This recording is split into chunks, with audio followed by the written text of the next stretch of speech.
क्या आपको कभी ऐसा महसूस हुआ है कि जिंदगी में चाहे जितनी भी कोशिश कर लें, सब कुछ उल्टा ही हो रहा है? क्या आपके दिल में भी किसी नेगेटिविटी का तूफान उमड़ता है जो आपकी खुशियों और सपनों को दबा देता है? जिन दर्द, असुरक्षा और अकेलेपन को आप कभी किसी से कह नहीं पाए, वही शायद आपको इस वीडियो में अपना अक्स दिखाएंगे। आज हम उसी सफर की शुरुआत करने वाले हैं जहां हर हार, हर आंसू और हर टूटी उम्मीद आपको मजबूत बनाएगी, क्योंकि खुशियां बाहर नहीं, आपके अंदर छुपी हैं। चैप्टर 1, विचार और ऊर्जा, vibes and thoughts. Wax king शुरुआत में बताते हैं कि हमारे विचार, थॉट्स और भावनाओं, इमोशंस का हमारी वास्तविकता, रियलिटी पर गहरा असर पड़ता है। लॉ ऑफ अट्रैक्शन के अनुसार आप जैसा सोचते हैं और महसूस करते हैं, वैसा ही जीवन में आकर्षित करते हैं। अगर आप लगातार नेगेटिव या असफलता के बारे में सोचते हैं, तो आपके साथ वैसी ही घटनाएं घटती हैं। लेखक खुद के अनुभव शेयर करते हैं जब वे कॉलेज में थे और पैसों की तंगी से जूझ रहे थे। उन्होंने पॉजिटिव सोच, पॉजिटिव थिंकिंग के साथ भरोसा किया कि किसी न किसी तरह पैसों की व्यवस्था हो जाएगी। कुछ दिनों बाद उन्हें इनकम टैक्स रिफंड में जरूरी पैसे मिल गए। लेखक का कहना है कि ये लॉ ऑफ अट्रैक्शन का असर था, मगर उन्होंने गौर किया कि उनके पॉजिटिव थॉट्स में कभी कभी नेगेटिविटी भी छुपी रहती थी। इसी वजह से वे लॉ ऑफ वाइब्रेशन की बात करते हैं। हमारे इमोशंस की जो वाइब है, वही असली में हमारे जीवन की क्वालिटी को तय करती है। ऊंचे, हायर वाइब्स यानी खुशी, उम्मीद, प्यार, ये सब लाइफ को बेहतर बनाते हैं। गुस्सा, डर और उदासी, ये सब नीची, लोअर वाइब्स हैं और इनसे जीवन में नकारात्मकता आ जाती है। हर व्यक्ति और वस्तु ऊर्जा, एनर्जी के रूप में कंपन, वाइब्रेट करती है। जब आप अपने वाइब्स को ऊंचा करते हैं, तो आपके आसपास भी पॉजिटिव घटनाएं घटने लगती हैं। सीख और अभ्यास, अपनी भावनाओं को पहचानना और उन्हें बदलना सीखें। नेगेटिव विचारों को बाहर निकालें और खुद को बार बार याद दिलाएं कि जीवन में अच्छी चीजें भी हो सकती हैं। अपने आसपास पॉजिटिव सोच वाले लोगों का साथ ढूंढें। ऊर्जा और वाइब्स बढ़ाने के लिए सशक्त क्रियाएं करें, जैसे संगीत सुनना, हंसी, एक्सरसाइज, ध्यान। अपने अवचेतन मन, सबकॉन्शियस माइंड को सकारात्मक अनुभवों से भरने की कोशिश करें। अपने विश्वासों को पहचानें, क्या वे कहीं से सीखे या इनहेरिटेड हैं? उन्हें बदलना भी संभव है।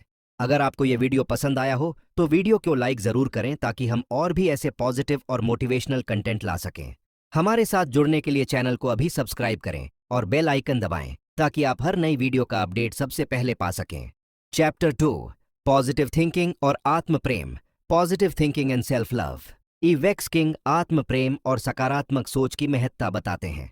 वे समझाते हैं कि आपके विचार और आपकी ऊर्जा आपकी जीवन यात्रा को आकार देते हैं। जो ऊर्जा आप ही भीतर पैदा करते हैं, वही आपके आसपास की दुनिया को प्रभावित करती है। इसलिए सकारात्मक सोच अपनाना आवश्यक है, क्योंकि यही आपके वाइब्रेशन को ऊंचा उठाता है। लेखक का कहना है कि आत्म प्रेम, सेल्फ लव, किसी भी खुशहाल जीवन की नींव है। जब आप खुद से प्यार करते हैं, तो आप अपने लिए स्वस्थ सीमाएं, बाउंड्रीज तय कर पाते हैं और अपने आप को बिना किसी शर्त के स्वीकार करते हैं। यह शर्तों और सीमाओं से ऊपर उठने वाली अनकंडीशनल सेल्फ लव आपकी भावनात्मक ताकत को बढ़ाती है।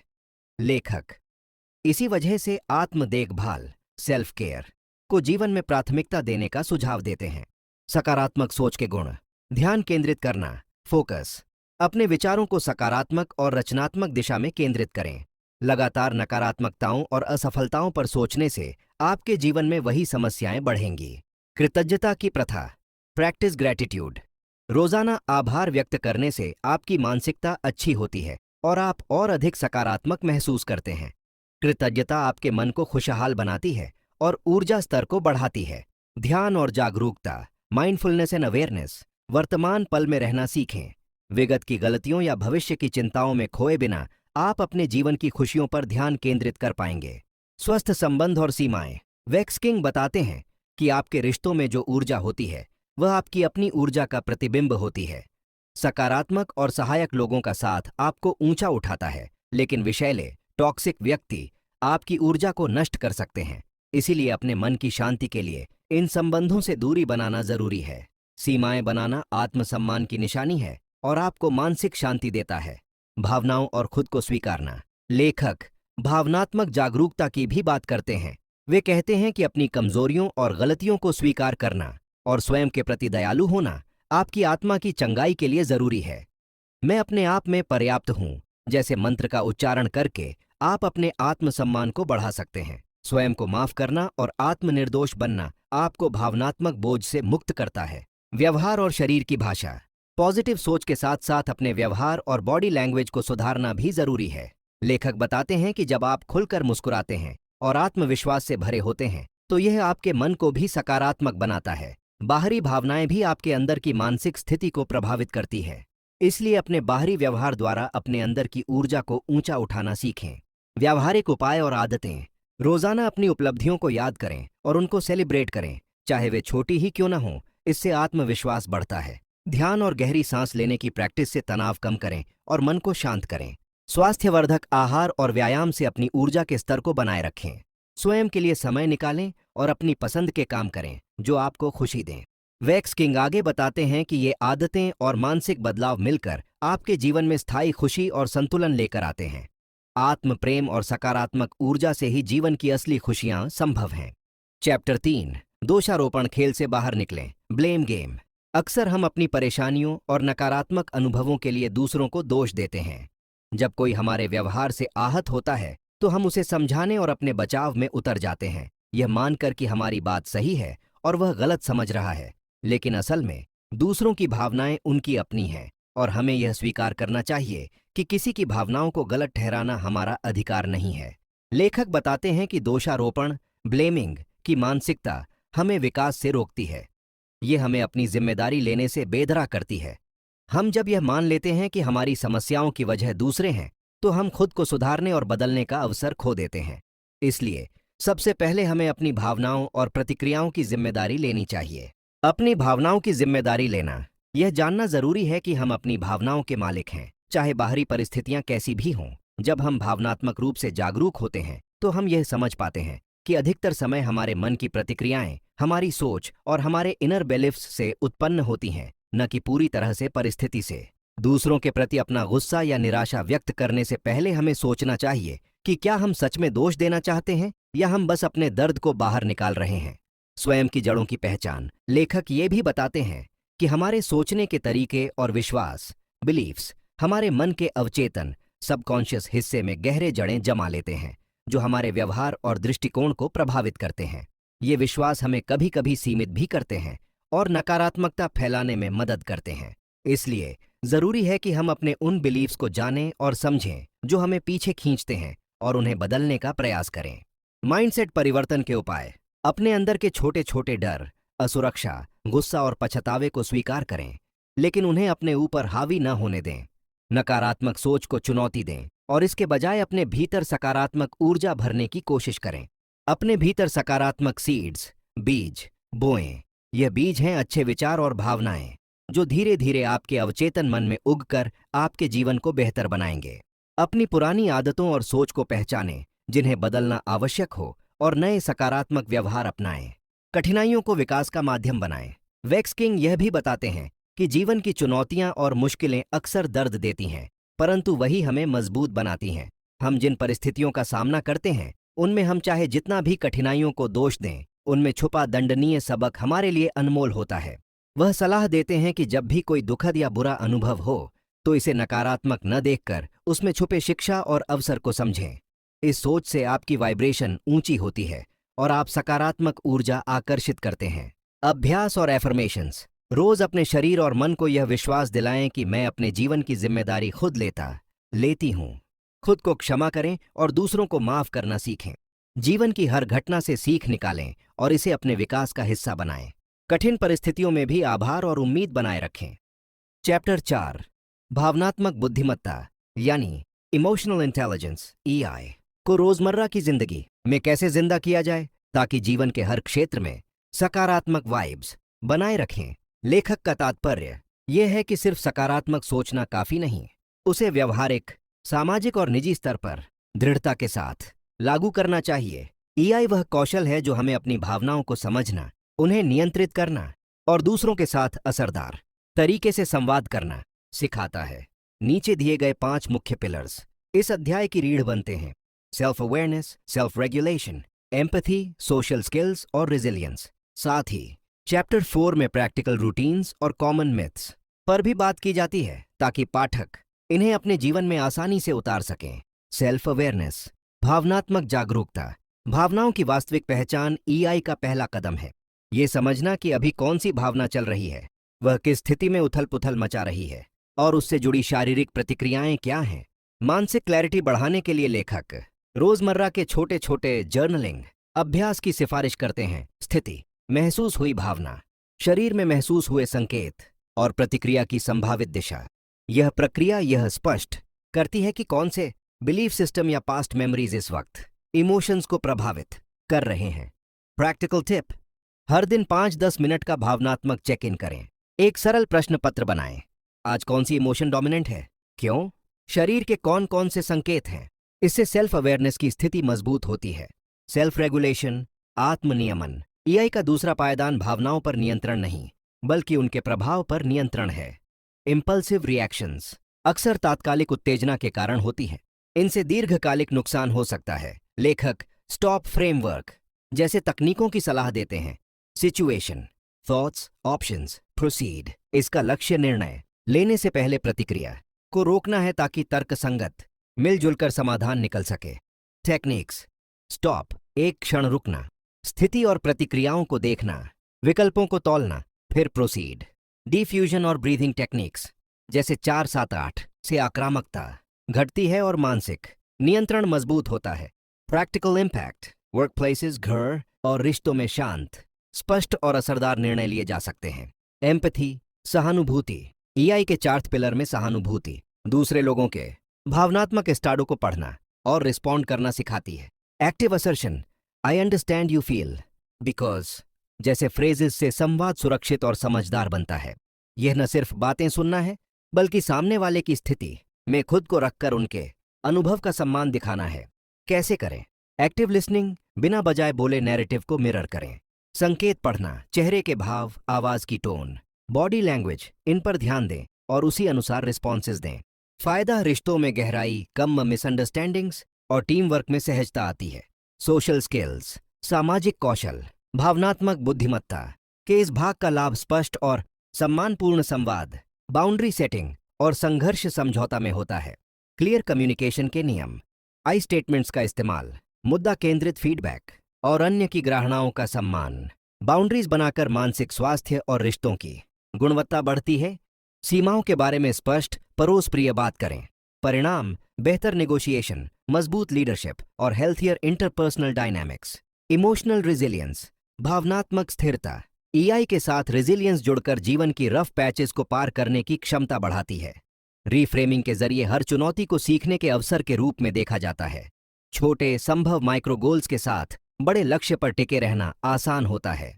स्ट्रैटेजीज, रीफ्रेमिंग, यह सेटबैक मुझे मजबूत बना रहा है जैसे विचार। माइक्रो गोल्स, बड़े उद्देश्य को छोटे कदमों में बांटना ताकि निरंतर प्रोग्रेस बना रहे।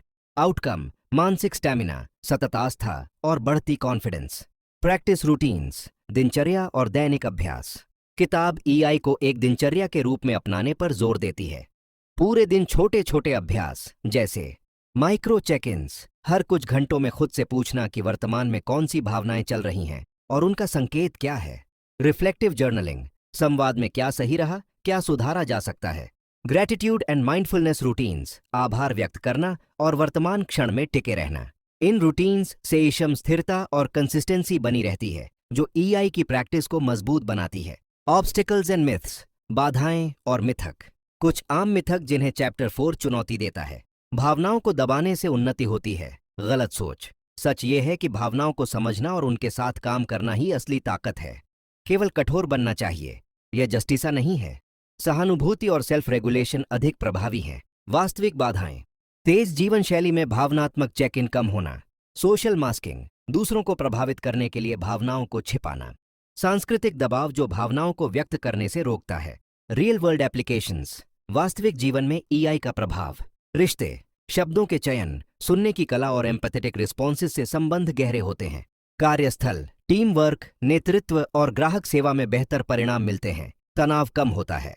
व्यक्तिगत विकास, आत्मसम्मान बढ़ता है, निर्णय क्षमता मजबूत होती है और मानसिक स्वास्थ्य बेहतर बना रहता है।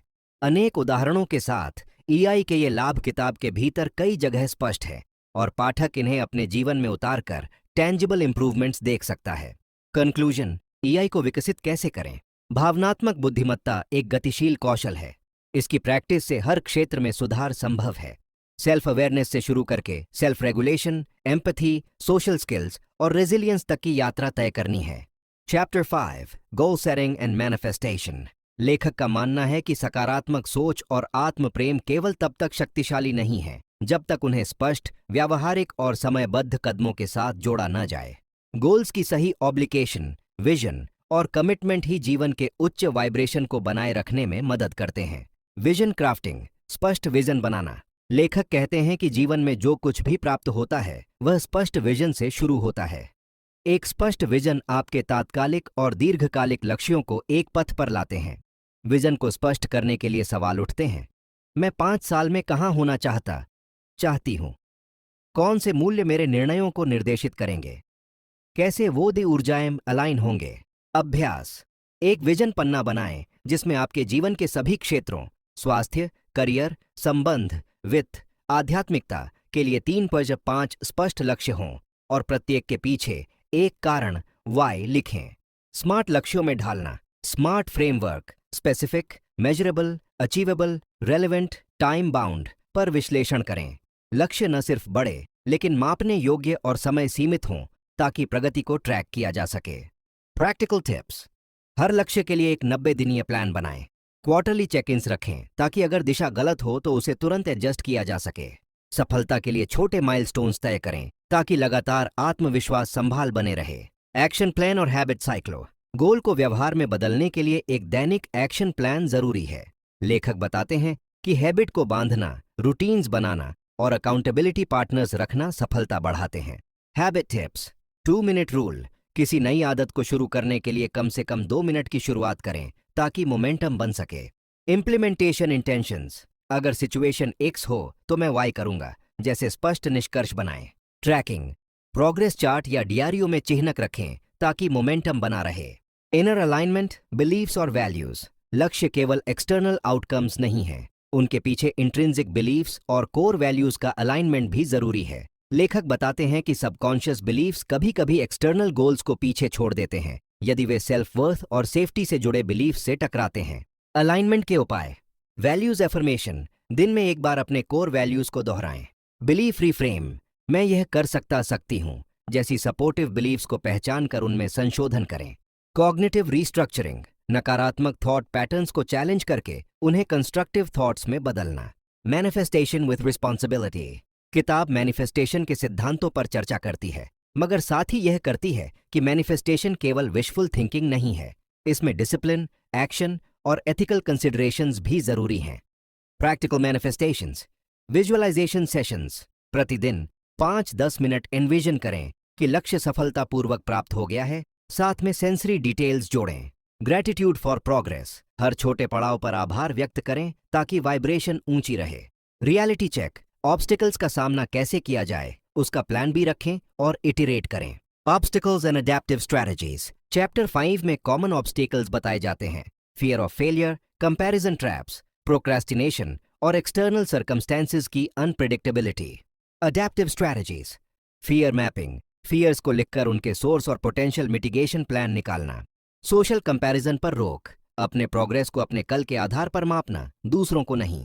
फ्लेक्सिबिलिटी। प्लान के साथ फ्लेक्सिबल माइंडसेट अपनाना ताकि चेंज के साथ एडजस्ट हो सके। Accountability and support systems. सफलता के लिए अकाउंटेबिलिटी पार्टनर्स, मेंटर्स और सपोर्टिव कम्युनिटीज की भूमिका महत्वपूर्ण है। लेखक स्ट्रेस करते हैं कि किसी के साथ गोल शेयर करना कमिटमेंट बढ़ाता है और सेटबैक्स पर मोमेंटम बनाए रखने में मदद करता है। Practical setup. Monthly accountability calls with a friend और कोच। शेयर्ड गोल बोर्ड्स या कोलैबोरेटिव ट्रैकर्स। सपोर्ट ग्रुप जो मोटिवेशन, फीडबैक और कंस्ट्रक्टिव क्रिटिक दे सके। क्लोजिंग माइंडसेट, कंसिस्टेंसी और पेशेंस। शक्तिशाली विजन और स्मार्ट गोल्स के साथ पेशेंस और कंसिस्टेंसी आवश्यक है। परिणाम कभी कभी धीरे आते हैं पर स्टेडी एफर्ट से लॉन्ग लास्टिंग ट्रांसफॉर्मेशन संभव है। टेकअवेज। कंसिस्टेंसी, इंटेंसिटी, लगातार छोटे कदम बड़े फायदों को जन्म देते हैं।